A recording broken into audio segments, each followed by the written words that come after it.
okay, Bubby. You want to sit in my lap? Bubby. Oh, it's okay. Meow. Bubby. Look. It's alright. Bubba, say hi. You're not going to sit in my lap, are you? You're not going to stay here, are you? You're going to claw the crap out of my legs as you jump off my lap. I think you are. I might just want to let you out. Okay. Okay, calm, calm, calm. That is why my kitty doesn't sit in my lap for the videos. So how about this? How about this guy back again? He will not claw my legs, but now you've maybe gotten a little bit better glimpse of one of my kitties. The other one would love to sit in my lap, but then she would be so happy. She would be clawing my lap. I can't make a video with somebody clawing the crap out of my legs. So how about a panda? No claws. He's declawed. See?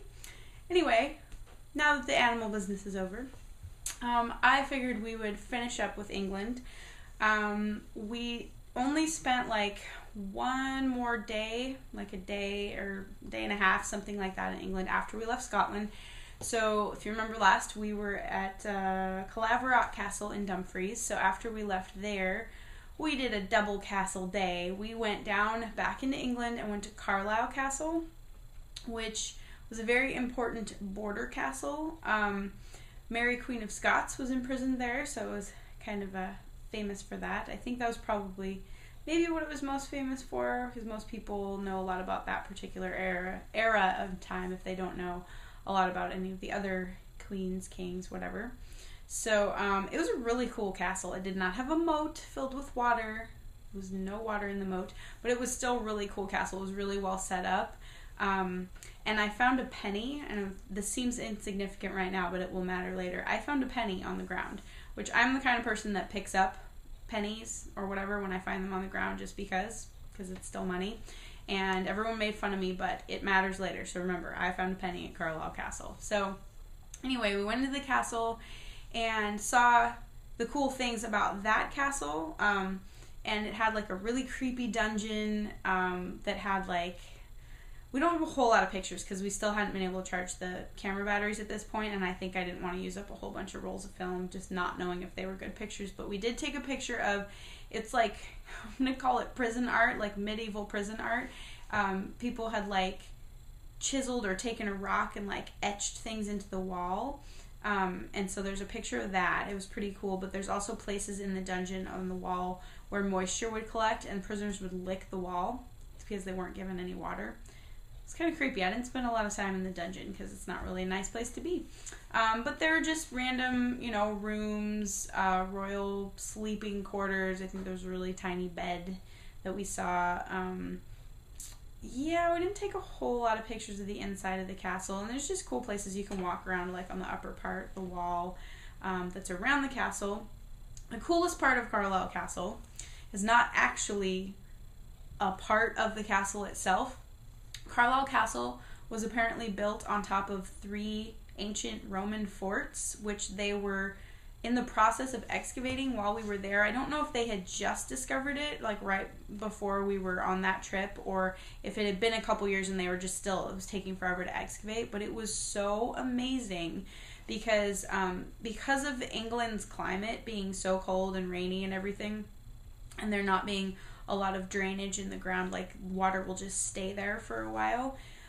They were finding artifacts that they haven't found in any other part of like the Roman world because the climate perfectly preserved them. So in other places it's like too dry, too hot, or whatever, it just deteriorated, but they were finding, like at Carlisle Castle, they were finding leather armor and like wooden things which normally would just completely deteriorate. And they were finding like Roman coins in mint condition, and they had a bunch of this stuff, like what they'd excavated so far, all displayed out. We don't have pictures of it, I'm sorry, but it was so amazing. It was just so cool. So it was like already an old castle, like historic thing that was on top of an even older thing. I just mind blown. It was so awesome for me and for my family that was with me, but I think I'm probably the biggest geek when it comes to that stuff. I just don't know what to do with myself. And so anyway, it was really neat. Since it was a double castle day, we were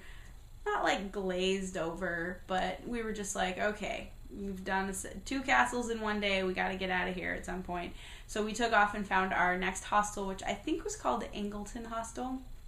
And it was basically like just a really big house, or, you know, some kind of a lodge or something like that. And it had a house kitty too. It had a cat that wandered around, so it was pretty cool. And we just stayed there just the one night, but it was a pretty decent place. So if you ever want to stay on that side of England, I can't remember.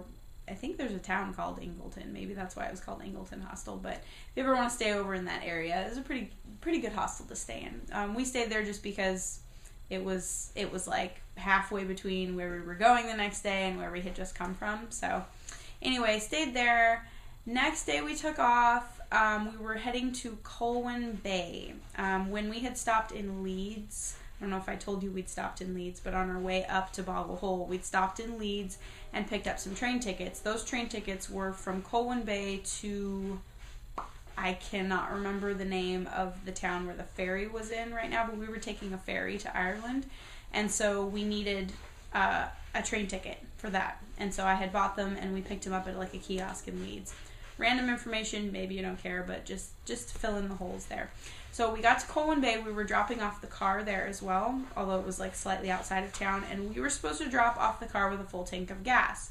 And so we found a gas station, and we were going to use all the rest of our pounds because we weren't using those anymore because Ireland was the euro. And so we were like, okay, let's use all the rest of our cash, all the rest of our pounds here, so then we don't have to bother exchanging and losing money and stuff. And we had exactly 35 pounds left.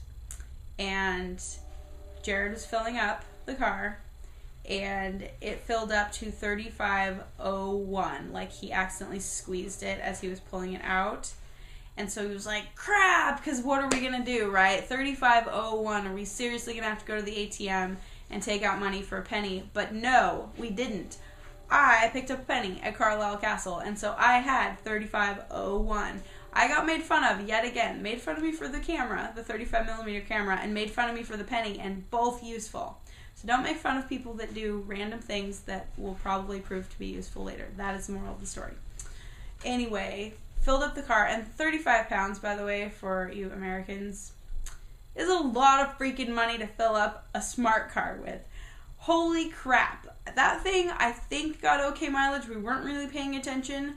But that was like $70 at that time. That's a lot of money. I've never paid that much money to fill up a car over here. And I know now that us complaining about our gas prices is really not even close to what people in Europe have. So I still complain because it's still, you know, when it goes up and down over here. But I complain a lot less now that I have had to pay $70 to fill up a tiny wind-up toy of a car.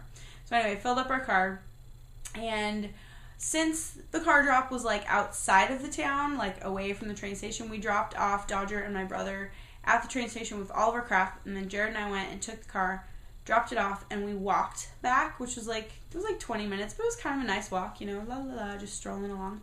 And we got the early train, went over to, it's gonna bug me now, I can't remember the name of that, where we took the ferry from, but went over to the place where we were taking the ferry, and we got there really early, and so we just had to wait around before we could check in, and it was madness. There was like crazy kids running around screaming. There was crazy teenagers with bags just like strewn everywhere, strewn about, like just messy, where you like are tripping and falling every time you try to take a step and go anywhere. It was complete madness because there was a ton of people waiting for that ferry.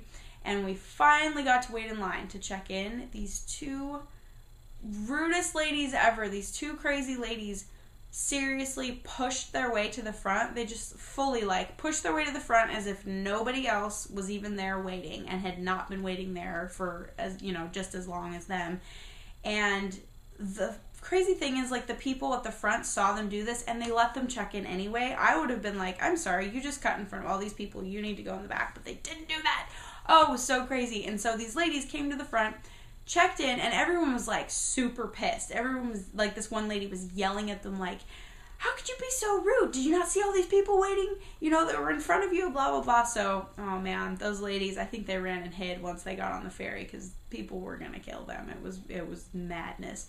So, finally got on the ferry. It seemed like it took a year for us to get on that stupid boat. When we finally got on there, they made us check our bags too, so that was kind of weird. Like, why do we have to check our bags? But we figured it out once we got on there. There was so many people on this ferry. We found a place to sit. We played cards for the next, 2 hours and just tried to ignore the madness. Because, seriously, that was the rowdiest, loudest ferry filled with, families, all children with ADD, I swear. Just, running circles around and, just noise everywhere. It made us a little bit grumpy, but you know, whatever. It was what it was. We were on our way to Dublin, so this is going to be a short video, I think. I'm going to stop it there because that was just a short little chunk, and next time I'll pick it up and we will be in Dublin, so see you guys later.